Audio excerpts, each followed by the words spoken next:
30번 질문인데요. 자, 제목이 저 뒤로 보시게 되면 보기부터 살펴보겠습니다. 좀 복합 지문이 되어 있는데 고전 소설 중에서 30번입니다. 신분 질서를 바탕으로 영위된 유교적 봉건 사회에서 공주와 사대부가 자제의 혼인은 공주의 이중적 비상으로 인해 가문의 갈등을 불러들인 경우가 많았다. 대부분 소설은 궁중에서 썼을까요? 궁중 이외에서 썼을까요? 그쵸. 궁중에서는 소설을 쓰지 않습니다.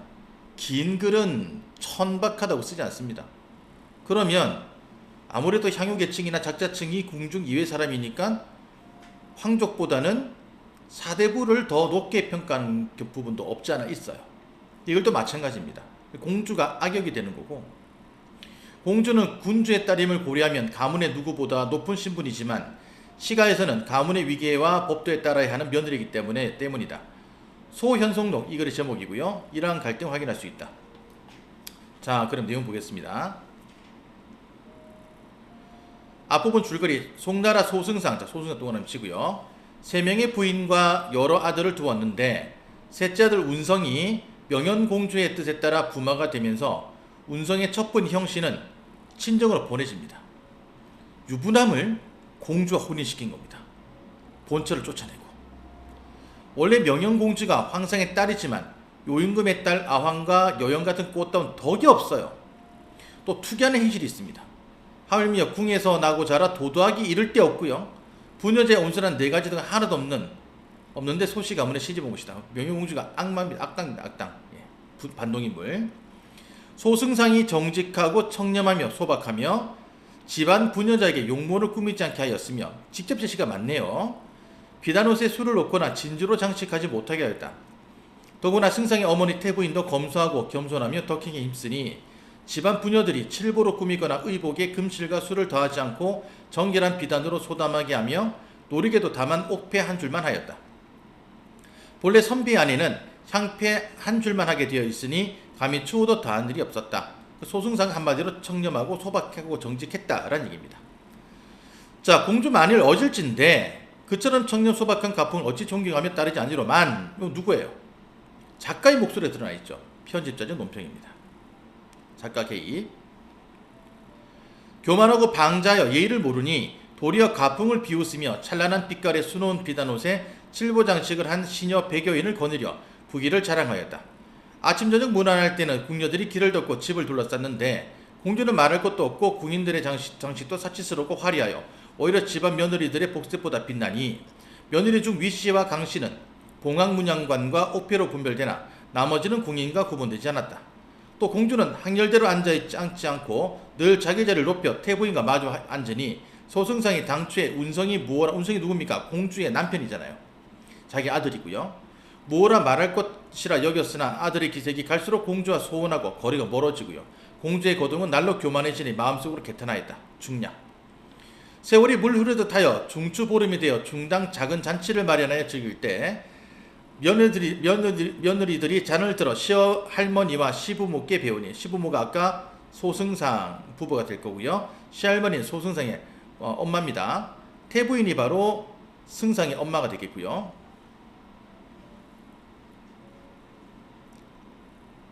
석부인의 호련 형씨 누군지 알죠?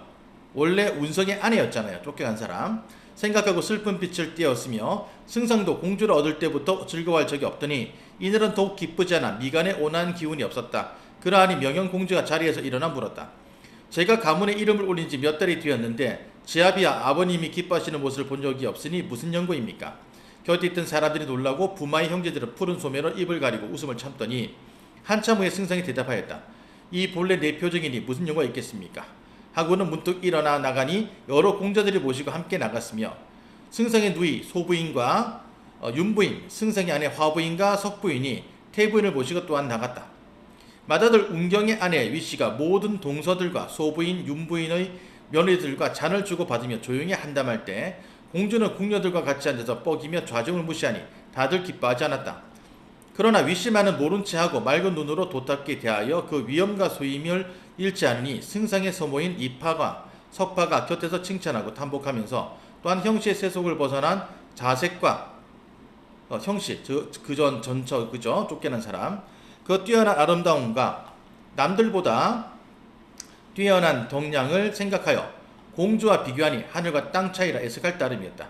공주가 좌중에게 말하였다. 제가 지은 죄가 없는데도 부마의 발걸음이 제궁에 이르지 않으니 여러분 알고 계십니까? 위치가 옷깃을 여미고 천천히 말하였다.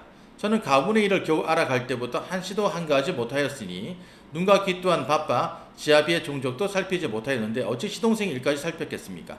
그 나머지 며느리들은 서로 보며 웃음을 머금었다. 그러자 공주의 보모인 양씨가, 양씨 동그라미 쳐보세요. 공주의 말을 그들이 비웃는가 하여 발끈 화를 내며 말했다. 이제 갈등이 시작되는 겁니다. 양씨 때문에. 우리 공주님이 비록 예의를 잘 모르시나 어찌 모든 젊은 부인들이 감히 웃을 수 있습니까? 예의를 심히 모르는군요. 모든 사람들이 다 화가나 말을 하려 할 때 이파가 나아가 말리며 말하였다. 보모가 비록 공주님을 길렀기에 지위가 공중에서 받들어지자 재상과 부인들이 모이신 잔치 자리에서 부마의 형수와 제조를 함부로 욕하지는 못할 것입니다. 보모도 화가나 어찌할 줄 몰라하며 꾸짖어 말하였다. 너는 어떤 할미이길래 감히 내 앞에서 화를 내느냐? 그리고 무슨 재상과 부인네들이 절한가? 한물이 거린같이 색없는 비단옷을 입었으니 가소롭다. 이파가 어이없어 말을 하지 않으니 석파가 크게 화를 내며 상을 박차고 일어나 꾸짖어 말하였다. 너는 어떤 사람이기에 감히 궁인이네 하면서 말을 방자하여 소식없는 부인들을 욕하며 또 이파를 능멸하느냐? 내가 행실을 그리한다면 궁인이 아니라 제왕의 피라해도 매를 세대 때려 외딴섬에 안치할 것이다. 보모가 화가 불 일어나듯 하여 이를 가며 물었다. 내 일찍에 너를 보지 못했냐? 너는 어떤 사람에게 이렇게 방자하냐?